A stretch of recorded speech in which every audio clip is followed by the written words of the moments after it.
January 17, 1945. Ardennes Forest, Belgium. The snow fell in silence. Thick, wet flakes that clung to the blackened trunks of shattered pines and settled into the frozen ruts of tank treads carved deep into the earth. In a foxhole barely wide enough for two men, Obergefreiter Klaus Hartmann pressed his back against the frozen soil and listened, not for the rumble of engines or the crack of rifles. Those sounds had become as familiar as breathing. He listened for something else, something that had learned to recognize in the final weeks of the war's most brutal winter. A sound that came before death itself.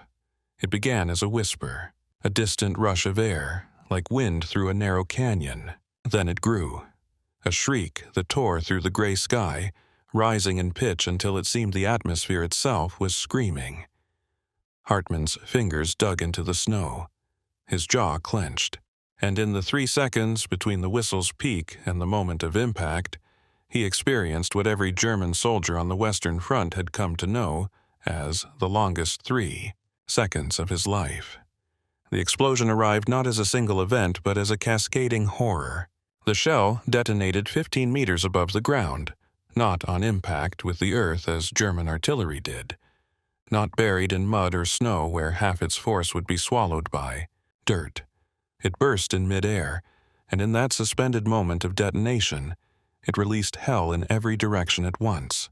Thousands of steel fragments, each one traveling faster than sound, swept through the forest in an expanding sphere of death.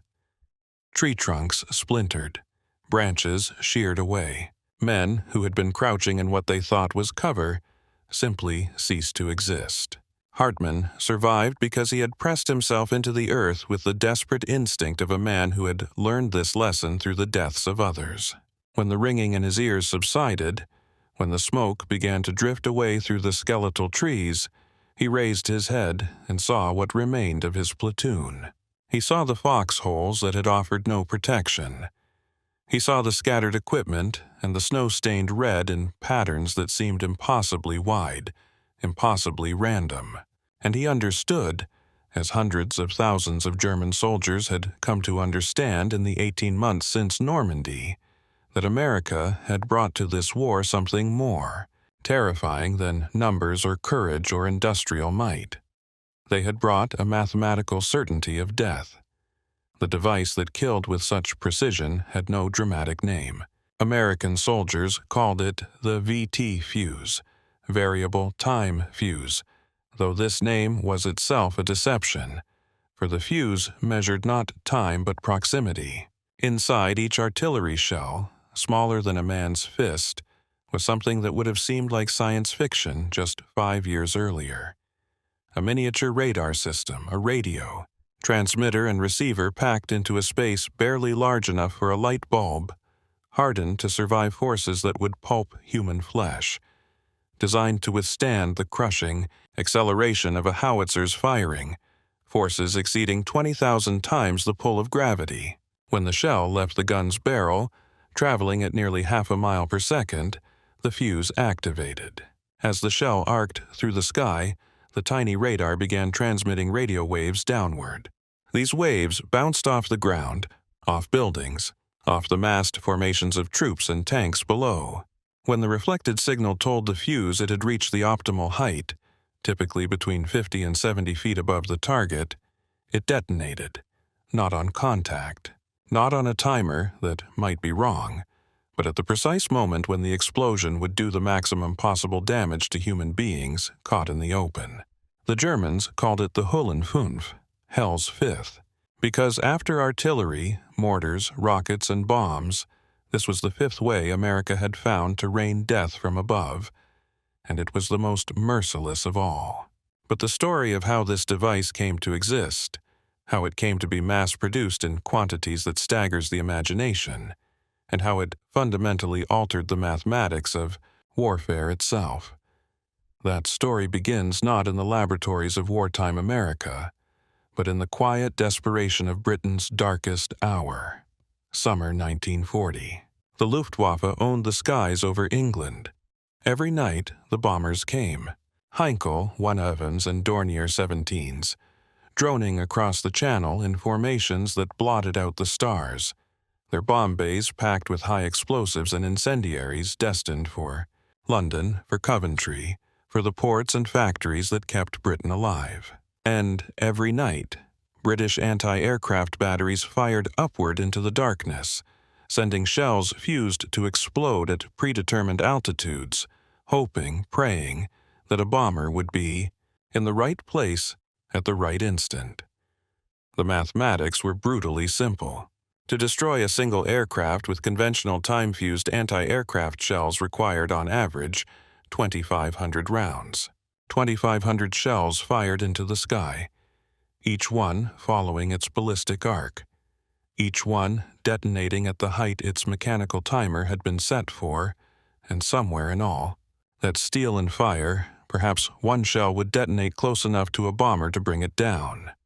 Perhaps British gun crews worked until their hands bled. They fired until the barrels glowed red. They fired until they ran out of ammunition, and then they waited for more shells to arrive, knowing that tomorrow night the bombers would return, and the night after that, and the night after that. The Luftwaffe lost aircraft. Pilots grew tired, made mistakes, fell victim to the occasional lucky shot or the brave, desperate fighter pilots of the RAF. But the bombers kept coming, because the British simply could not throw enough steel into the sky to stop them. This was the problem that British scientists brought to America in the autumn of 1940, in the desperate days after France had fallen, when Britain stood alone and the possibility of invasion was not theoretical but immediate. They came with their research, their failures, their partial successes, and they laid it all before American scientists and engineers with the blunt honesty of men who knew they were losing a war of mathematics. They needed a shell that could think, a shell that could sense its target and detonate at the optimal moment without human intervention. They needed it to be small enough to fit inside an artillery shell. They needed it to survive forces that would shatter any conventional electronics. They needed it to be so reliable that it could sit in storage for months, be fired from a ship pitching in heavy seas, and still function perfectly.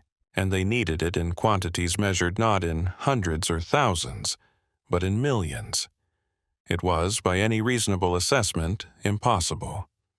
Section T, Naval Research Laboratory, Washington, D.C., late 1940. The name was deliberately bland, chosen to deflect attention from what would become one of the most secret projects of the war. Section T for technical, or perhaps for target sensing, though no one wrote such things down where they might be read by German agents. Here, a small group of physicists and engineers gathered to attempt the impossible. They began with what they knew: radar.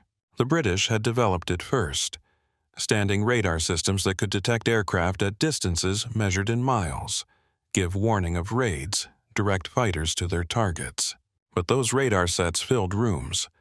They required constant electrical power, careful calibration, gentle handling. The idea of shrinking such a system down to fit inside an artillery shell, of making it survive the violence of being fired from a gun, it seemed absurd. And yet there was no alternative. The mathematics of conventional anti-aircraft fire were immutable. To hit a moving aircraft with a time-fused shell required predicting exactly where that aircraft would be seconds in the future, setting a mechanical fuse to that exact altitude, and firing in the hope that the prediction was correct. Wind, temperature, atmospheric pressure, the aircraft's speed and altitude and heading, every variable was a source of error. And errors meant misses, and misses meant the bombers got through. The breakthrough came from an unexpected direction. The problem wasn't creating a miniature radar. That challenge, while immense, was at least theoretically solvable. The problem was making it survive. When a 5-inch naval shell leaves the barrel of a destroyer's gun, it experiences acceleration that would instantly pulverize any conventional electronic component. Vacuum tubes, the heart of all radar and radio systems of that era, were made of glass. They contained delicate filaments, tiny grids, structures that could barely survive being dropped on a table, much less being subjected to forces 20,000 times the pull of gravity. The solution came from a place of almost paradoxical engineering. They made the tubes smaller and thicker. They redesigned every component from first principles, abandoning decades of radio tube development to create something new. They used ceramic instead of glass where possible. They developed new alloys that could flex without breaking. They tested and retested, firing prototype fuses from artillery pieces into sandpits, into water, recovering them and examining the wreckage, learning from each failure. By the spring of 1941, they had a fuse that could survive being fired. It weighed just over a pound.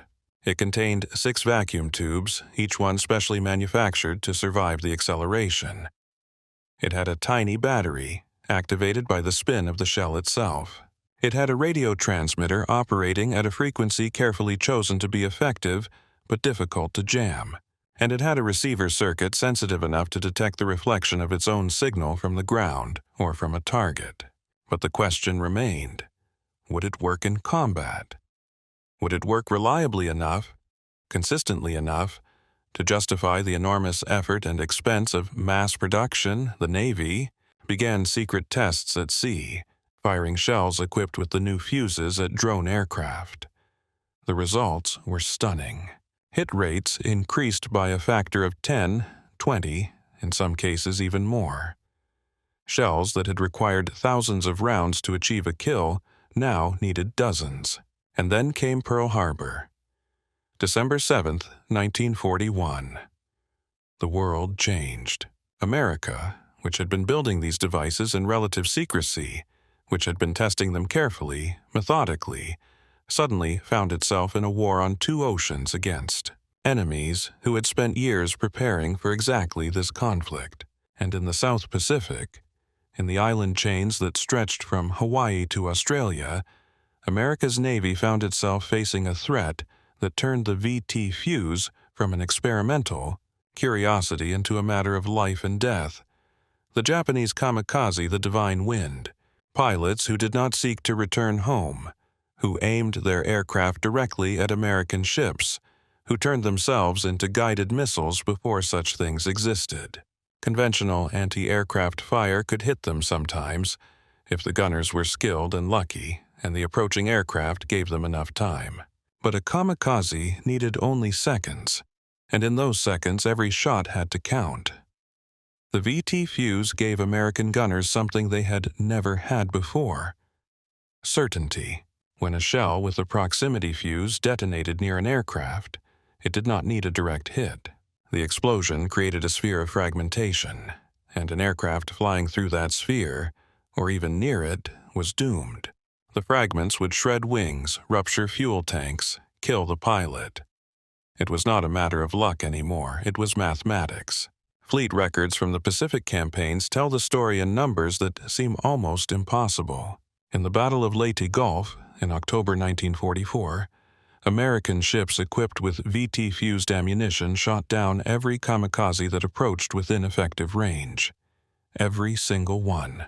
The Divine Wind, which had terrorized sailors and sent dozens of ships to the bottom, suddenly found itself breaking against a wall of mathematically precise death.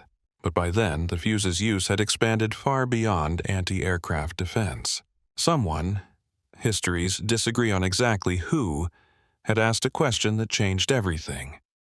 If a fuse could be designed to detonate above the ground to kill aircraft, could it be designed to detonate above the ground to kill soldiers? The answer was yes. And the answer was terrible. Artillery had been the great killer of soldiers since the First World War. More men had died from shellfire than from bullets, more from the indirect violence of explosions than from any direct combat. But artillery's effectiveness depended on chance. A shell that struck the ground would explode, but the ground itself would absorb much of the blast. Fragments would spray outward in a cone, deadly to anyone directly in front of the explosion, but survivable for anyone in a foxhole, behind a wall, in any kind of depression or cover. Tactical doctrine for generations had been built on this reality. When artillery fire began, soldiers took cover. They dug holes. They pressed themselves into the earth and waited for the bombardment to end. It was horrifying. It was traumatic. It caused casualties, but most men survived if they stayed down. The VT fuse eliminated cover. A shell that detonated 15 or 20 meters above the ground exploded in every direction at once. Its fragments rained down into foxholes, behind walls, into the spaces where soldiers had been trained to seek safety. There was no cover except being inside a building or underground, and in many battles there were no buildings, or they had already been destroyed. The choice became simple: retreat or die. The U.S. Army began using proximity-fused artillery in Europe in late 1944, during the desperate fighting in the Hürtgen forest in the Ardennes. The German Army, which had spent 5 years perfecting defensive tactics, which had built its entire operational doctrine around small unit cohesion and well-prepared defensive positions, suddenly found that none of it mattered. When American artillery opened fire with VT fuses, German soldiers had two options: run or be killed where they crouched. Obergefreiter Klaus Hartmann, captured after the Battle of the Bulge, told his interrogators, "We called it Erdöffnung, the earth opening, because there was no earth that could protect you. We tried everything: deeper foxholes, overhead cover, dispersing our positions. Nothing worked. The shells knew where we were. They knew how high to explode to kill us. It was like fighting mathematics itself. But to understand the full impact of the VT fuse, one must understand what it represented beyond its tactical effects." The proximity fuse was a concentrated symbol of everything that made American war-making different. It was not brilliant tactics or superior courage or innovative strategy. It was the application of overwhelming industrial and technological resources to a problem, sustained until that problem was solved. And then it was the mass production of that solution in quantities that defied imagination. Consider the manufacturing challenge. Each VT fuse contained components that had to be manufactured to tolerances measured in thousandths of an inch. Each one required specialized vacuum tubes that only a handful of factories could produce. Each one needed to be assembled by hand. Thousands of individual operations per fuse, each one critical, each one a potential point of failure. And each one needed to be tested, sealed, shipped, and stored under conditions that would prevent damage or deterioration. American industry produced 22 million VT fuses during the war. 22 million. Pause and consider that number. Consider that each one represented hundreds of hours of labor, rare materials, precision manufacturing. Consider that America was simultaneously building tens of thousands of aircraft, thousands of ships, millions of rifles and vehicles, and all the other instruments of modern warfare. And somehow, in the midst of all that, American factories produced 22 million miniature radar systems, each one sophisticated enough that before the war they would have been considered impossible, and packed them into artillery shells and anti-aircraft rounds and shipped them to every theater of the war. The Germans captured VT fuses. They examined them.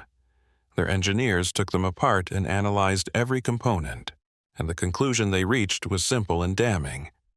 Even if Germany had invented the proximity fuse first, even if German scientists had solved all the technical problems, Germany could not have manufactured them in militarily significant quantities. The industrial capacity simply did not exist.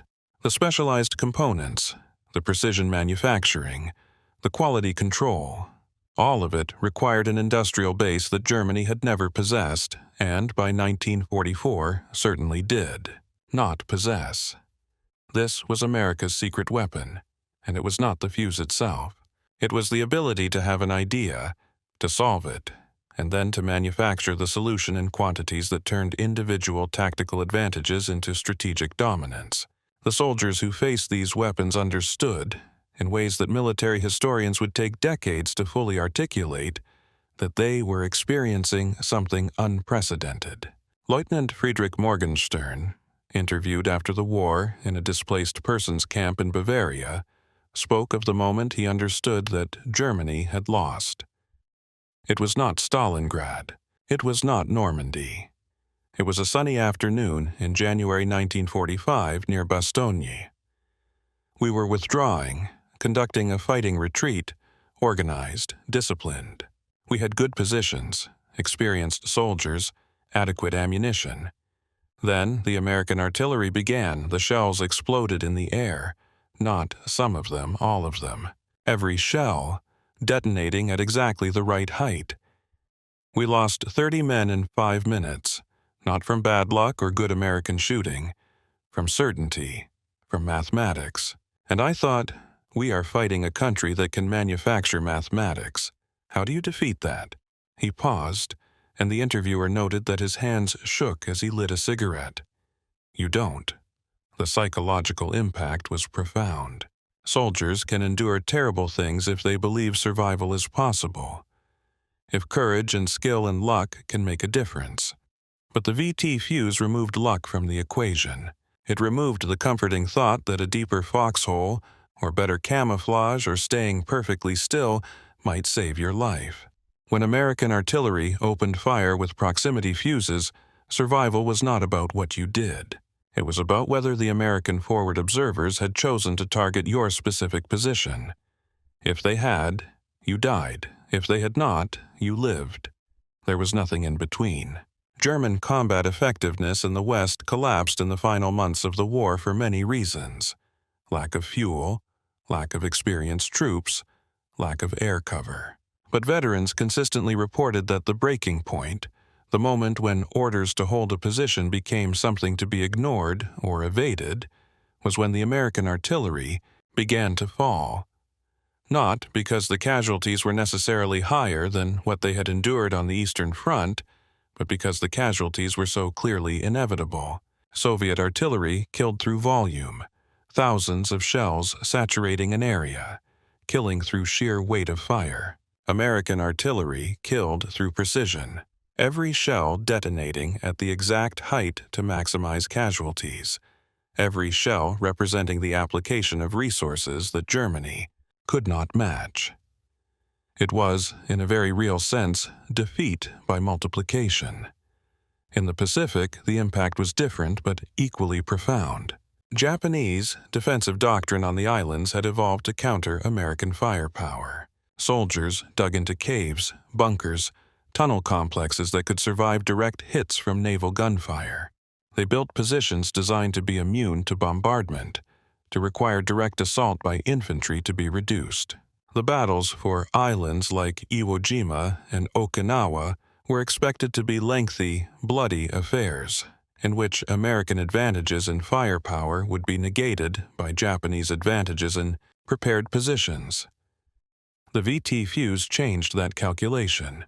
When American ships offshore began firing proximity-fused rounds, they could target Japanese positions that were effectively immune to conventional shells. A round that detonated 50 feet above a bunker entrance would kill soldiers in the open, shred communication lines, destroy equipment that could not be protected. It did not eliminate the need for direct assault. Nothing could do that against a determined defender. But it made those assaults far less costly. Marine Corps after-action reports from Okinawa noted that casualties among attacking troops decreased by nearly 30% when proximity-fused naval gunfire support was available. 30%. In a battle that killed 12,000 Americans and over 100,000 Japanese, 30% represented thousands of lives. Thousands of young men who came home instead of being buried on a Pacific island, because American industry had figured out how to manufacture mathematics and pack it into a shell. But there was a deeper change happening, one that went beyond tactics or casualties. The Japanese soldier's ideology, the Bushido code that glorified death in battle and framed surrender as dishonor worse than death, had always been predicated on the idea that courage and determination could overcome material disadvantages. That a man willing to die could accomplish things that no amount of equipment or resources could achieve. The kamikaze embodied this principle. the pilot's life exchanged for an American ship, death transformed into ultimate purpose. The VT fuse demonstrated the opposite principle. It demonstrated that courage was not enough, that determination was not enough, that willingness to die was not enough.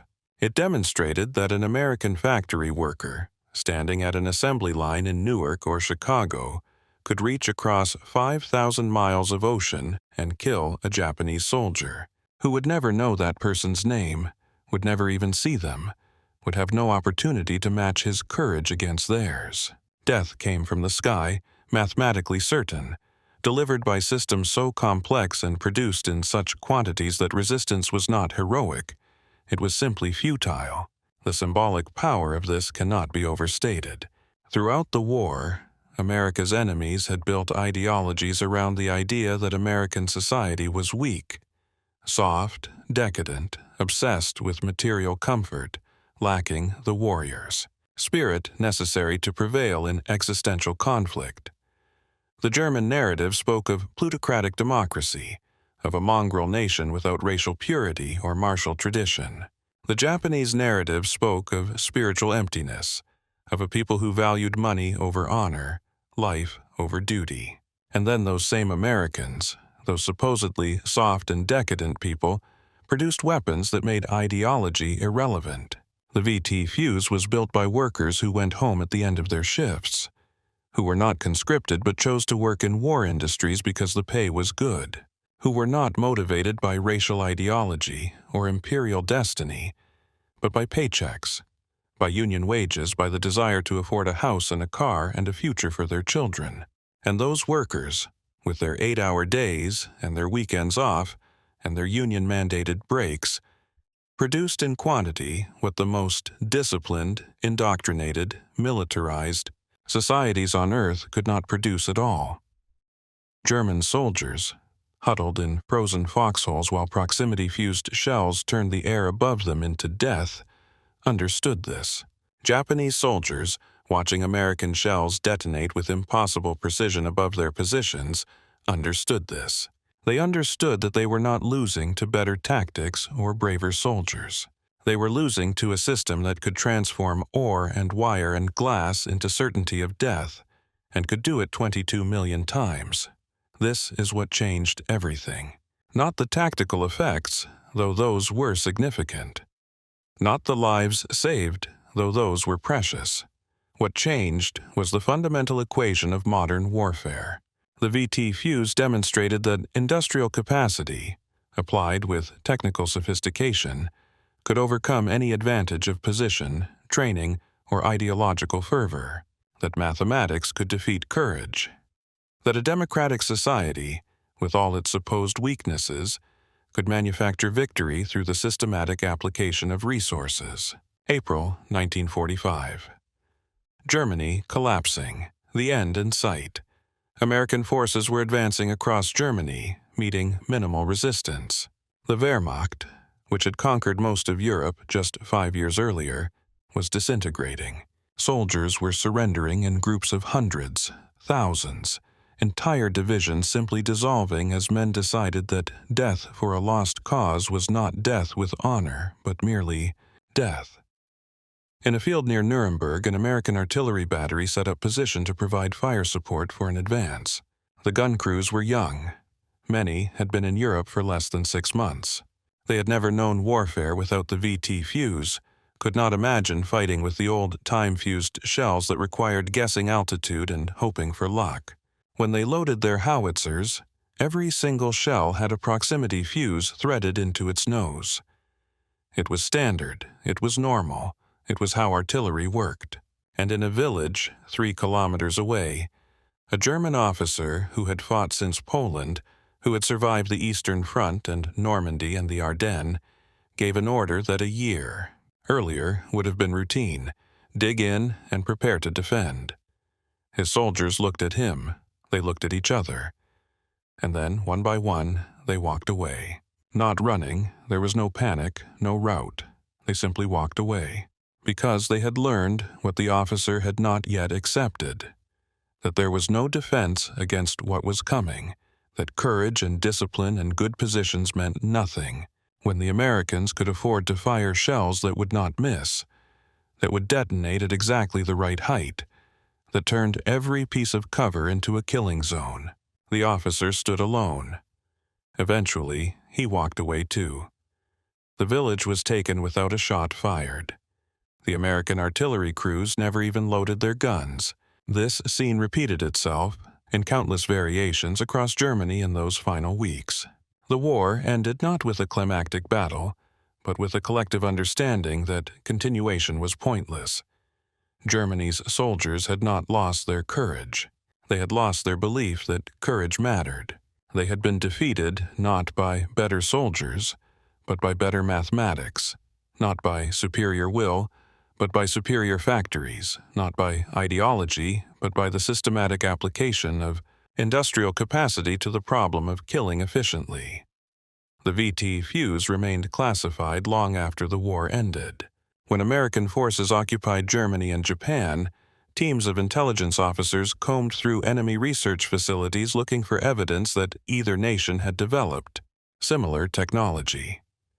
They found German and Japanese programs that had been working toward proximity fuses, but none that had produced a practical design. More significantly, they found analyses, detailed studies that enemy engineers had conducted after capturing American VT fuses, examining them, understanding how they worked, and concluding that their own nations could not manufacture such devices in militarily significant quantities. These analyses were damning in their honesty. Japanese engineers noted that their electronics industry lacked the capacity to produce vacuum tubes with the required specifications. German engineers noted that even if a production could be organized, the specialized materials required were simply not available. America had access to resources from around the world, while Germany's shrinking territory could provide only a fraction of what would be needed. But perhaps the most revealing document was found in the files of the Wehrmacht High Command, a strategic assessment from late 1944 that concluded the war was unwinnable, specifically because America could produce in quantity what Germany could only prototype. The assessment mentioned the VT fuse by name. They had captured enough samples to understand what they were facing, and it concluded, with bureaucratic precision, that no amount of tactical brilliance or operational success could overcome the fundamental disparity in industrial capacity. The officer who wrote this assessment was correct, but his analysis came too late to matter. By the time German leadership acknowledged the truth, millions had already died, and millions more would die before the end finally came. In the years after the war, veterans spoke rarely of their experiences. There were practical reasons. Much of the technology remained classified, and discussing it could violate security regulations. But there were other reasons too, harder to articulate. How do you explain to someone who was not there what it meant to face an enemy who could manufacture certainty? How do you convey the psychological impact of watching courage and discipline become irrelevant against the systematic application of resources? Feldwebel Anton Richter, interviewed in 1973 for an oral history project, tried. People talk about the Eastern Front as the worst fighting, and it was terrible. The cold, the desperation, the brutality. But we felt we could win those fights, that if we were brave enough, disciplined enough, if we held our positions and executed our tactics properly, we could prevail. In the West, after the Americans began using their air-burst shells, we felt something different. We felt that our bravery did not matter, that we were numbers in a calculation, that some engineer in America had designed a way to kill us, and some factory had built 1 million copies, and some logistics officer had shipped them to the front, and now those shells were coming, and there was nothing we could do to stop them. He paused. The interviewer noted that he seemed to struggle with the next words. It was like fighting mathematics. How do you defeat an equation? This sentiment echoes through countless veteran accounts. Not the horror of combat itself. Men had endured horror in every war throughout history. but the profound psychological impact of realizing that the enemy possessed not just more resources, but a fundamentally different capability. That America could see a problem, devise a solution, and then manufacture that solution in quantities that defied strategic response. The proximity fuse stands, in retrospect, as more than just a weapon. It was a demonstration of what democratic industrial capitalism could achieve when fully mobilized. It was produced by workers who were paid fair wages, who had weekends off, who were not worked to death or starved or shot for failure to meet quotas. It was designed by scientists who had chosen their profession freely, who published their research in peacetime and competed for grants and tenure. It was manufactured in factories that were not bombed because American ships and aircraft had secured the sea lanes and airspace, which they could do because American industry produced ships and aircraft in numbers that made numerical superiority inevitable. Every proximity fuse that detonated over a battlefield represented not just the immediate tactical effect, but the entire system that had produced it. It represented mines in Minnesota producing iron ore, smelters in Pennsylvania producing steel, factories in New Jersey assembling components, logistics networks moving, materials, training programs teaching skills, universities conducting research, financial systems providing capital. It represented a society that could wage total war while maintaining productivity, innovation, and living standards. German and Japanese ideology had predicted that such a society would be weak in conflict, that its comfort would make it soft, that its diversity would make it fractious, that its materialism would make it unwilling to sacrifice. The VT fuse, and everything it represented, proved those predictions catastrophically wrong. May 8, 1945. Victory in Europe. In a warehouse in Newark, New Jersey, workers at the Western Electric plant were still assembling proximity fuses. The war in Europe was over, but the war in the Pacific continued, and the fuses were needed. The workers, many of them women who had taken factory jobs when men went to fight, stood at their stations and performed the delicate operations required to assemble each unit. Thousands of individual movements, each one practiced until it became automatic, each one essential. These workers did not know that their product had changed warfare. Most of them did not know exactly what the devices they assembled actually did. Security required that knowledge be compartmentalized, that each worker understood only their specific task. But they knew their work mattered. They knew it because they could see the numbers, could see the production targets being met and exceeded, could see the steady stream of completed fuses being packed and shipped. And somewhere, on battlefields they would never see, their work was saving American lives and ending enemy resistance. Not through inspiration or heroism. They would never be celebrated, never mentioned in dispatches, never receive medals. They saved lives through precision, through reliability, through the steady accumulation of small perfections that became overwhelming capability. This is what defeated the Axis. Not speeches or ideals or the righteousness of the cause, though all those mattered, but the unsexy, unglamorous, often invisible work of making things that worked, making them in quantity, and getting them to the people who needed them. Democracy's secret weapon was not a secret at all. It was simply the ability to organize productive effort at scale while allowing the people doing that work to go home at night, to be paid fairly, to have lives and hopes and futures. The 3-second delay, the time between when a soldier heard the shell coming and when it detonated, became, in German soldiers' minds, a space of terrible clarity. In those 3 seconds, men thought about many things. Some prayed, some cursed, some thought of home, of families they would never see again. But many, according to accounts recorded later, thought about what those 3 seconds represented.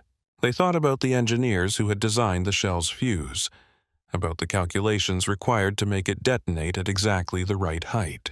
They thought about the factories that had produced it, about the supply chains that had delivered it, about the industrial system that made its existence possible. They thought about the fundamental asymmetry of a war, in which one side could afford to make shells intelligent, could afford to manufacture certainty, could afford to apply overwhelming resources to the problem of killing efficiently. And they thought about what it meant that they were losing not to better soldiers, though American soldiers were good, but to better systems, to a society that could mobilize its productive capacity without terror or coercion, to an economy that could supply total war on two fronts, while its citizens ate better than Germans ate in peacetime, to a nation that could invent, produce, and deploy a device like the proximity fuse, while simultaneously developing radar and sonar and countless other technologies, while building an atomic bomb, while feeding not just its own forces but allied forces around the world. 3 seconds from whistle to detonation, from warning to death, and in those 3 seconds, the entire war compressed into a single terrible moment of understanding. The proximity fuse killed perhaps 100,000 enemy soldiers directly, but its true impact was far larger. It killed hope. It killed the belief that courage and determination could overcome material disadvantages. It killed the ideologies that had glorified spirit over matter, will over resources, blood over gold.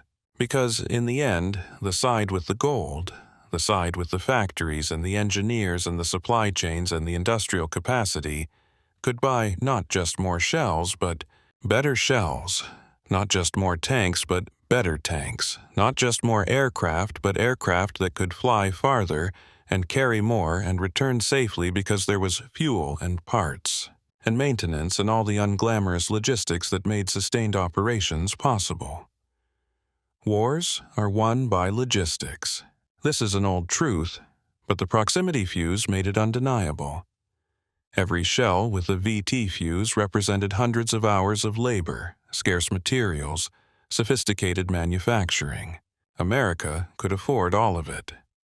Could afford to fire 22 million sophisticated electronic devices, each one used once and destroyed in the moment it served its purpose. Could afford profligacy on a scale that made economy irrelevant. Germany and Japan could not compete with that. Could not match it. Could barely comprehend it. Their intelligence services reported on American production figures, and their analysts dismissed them as propaganda because the numbers seemed impossible. And then those impossible quantities of material arrived at the front and made the impossible inevitable. August 1945. The war ended not with proximity fuses but with atomic bombs. But the proximity fuse and the atomic bomb were products of the same system, manifestations of the same capabilities. Both required cutting-edge scientific research translated into practical engineering. Both required manufacturing capabilities that pushed the boundaries of what was possible. Both required resources on a scale that only America could provide. And both demonstrated that the future of warfare belonged to nations that could integrate scientific innovation, industrial production, and military operations into a seamless system. Japan surrendered after Hiroshima and Nagasaki, but it had been defeated months earlier, defeated by submarines that cut its supply lines, defeated by aircraft that burned its cities, defeated by the steady accumulation of material advantages that made continuation pointless. The atomic bombs ended the war. The proximity fuses and the thousands of other products of American industrial technical superiority had already decided it. In the decades after the war, the proximity fuse was declassified and its story told. Military historians analyzed its tactical impacts. Engineers studied its technical innovations. But perhaps its most important legacy was what it revealed about the nature of modern conflict. Wars between industrial powers were not decided by courage or tactics or even strategy. They were decided by productive capacity, by the ability to see problems and solve them, by systems that could translate scientific knowledge into battlefield superiority. The Cold War that followed was shaped by this understanding. Both sides raced to develop technologies, to build industrial capacity, to demonstrate that their system could produce not just more weapons, but better weapons, not just quantity, but quality. The proximity fuse had proved that such races could be won, that superior systems produced superior results, that ideology was less important than engineering, and in a very real sense, the Cold War validated what the VT fuse had demonstrated, that free societies with market economies could out-innovate and outproduce command. Economies, that systems which allowed people freedom also enabled the coordination necessary for victory. The Soviet Union would spend 40 years trying to match American productivity and innovation. It would fail for the same reasons Germany and Japan failed. Not because Soviet people were less capable or less intelligent, but because the system itself constrained what could be achieved. The 3-second delay inside U.S. artillery shells changed everything. It changed how battles were fought. It changed casualty rates and tactical doctrine. It changed what soldiers feared and what generals could accomplish. But more fundamentally, it changed the equation of warfare itself. It proved that scientific innovation and industrial capacity, properly integrated, could overcome any traditional military advantage, that a democracy could mobilize its resources more effectively than a dictatorship, that paying workers fairly and allowing them to go home at night produced better results than slave labor or coerced production. This was the lesson that America's enemies learned in those 3 seconds between whistle and detonation, that they were not losing to propaganda or superior morale or even to better soldiers. They were losing to mathematics, to engineering, to the systematic application of resources. They were losing to a system that could see a problem, aircraft flying too high to hit reliably, soldiers taking cover from conventional artillery, and solve it, and then manufacture that solution in quantities that made resistance futile. 22 million proximity fuses, 22 million miniature radar systems, each one a miracle of engineering, each one used once and destroyed. 22 million demonstrations that America could afford profligacy that its enemies could not match economy. In the end, that was what changed everything. Not the 3-second delay, but what those 3 seconds represented. The crushing weight of superior systems, the inevitable mathematics of industrial warfare, the death of the idea that courage alone could bridge the gap between abundance and scarcity. Epilogue. The snow continued falling over the Ardennes long after the guns fell silent.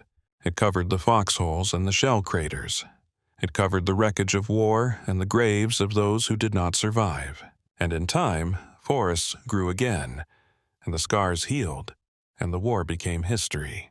But for those who had lived through those 3 seconds, who had heard the whistle and known what was coming and had no defense against it, the snow would always bring back that moment. The moment of understanding that courage was not enough, that determination was not enough, that no amount of training or discipline or willingness to die could defeat an enemy who had learned to manufacture certainty. They had faced the mathematics of abundance. They had learned that in modern war, the side with more resources did not just have an advantage, it had inevitability. And they had understood, in those 3 seconds between warning and death, that the future belonged to systems that could turn ore and wire and human ingenuity into precise, reliable, overwhelming force. The proximity fuse was retired after the war, replaced by more sophisticated systems. But its legacy endured. It stood as proof that free societies could not just compete with dictatorships but surpass them. That innovation flourished where people were free.